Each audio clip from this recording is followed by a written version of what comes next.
The April FNO series turned out to be quite a volatile one, and it literally took last few days of market action for the tide to turn over in favor of the bulls. The Nifty managed to gain more than 4%, while the Nifty Bank underperformed slightly and gained a little over 2% during the series. And it was the mid and the small cap index that continued their outperformance with a gain of more than 5% each for them. As far as the sector indices are concerned, you had the Nifty Metal index that was the standout performer in this series with a gain of more than 30%. Remember that in the last 40 series, we have never seen such a gain for the Nifty Metal index, and individual counters gained more than 40 to 50% on the metals front. While you had some weak performance that came in for the Nifty Energy, PSU Bank and the Real Estate Index, which declined about 1 to 2% each. Some of the other indices like you had the Nifty FMCG, IT as well as the Auto Index, these managed to gain about 1 to 3% each.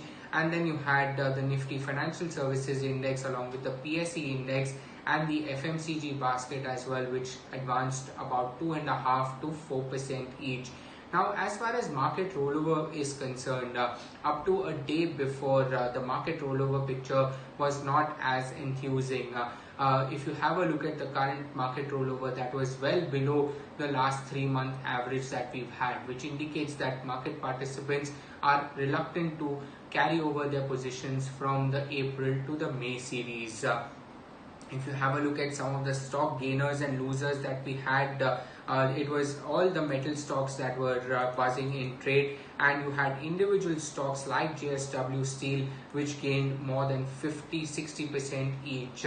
So you had JSW Steel, Steel Authority of India, JSPL and Tata Steel which made it into the top 4, which each gained of about 40 to 65%, followed by Navin Fluorine, Cadila Healthcare and Glenmark, which also surged more than 25% each. On the flip side, if you have a look, there was a results reaction that we got from M&M Financial.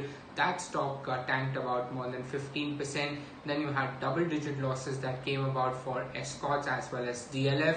And then you had RBL and Indiabulls Housing Finance from the financial SPAC, which also declined about 7 to 9.5%. So that is all overall how the April series turned out to be, and it promises to be an exciting May series because we will once again refer to the adage, will it be a sell in May and go away?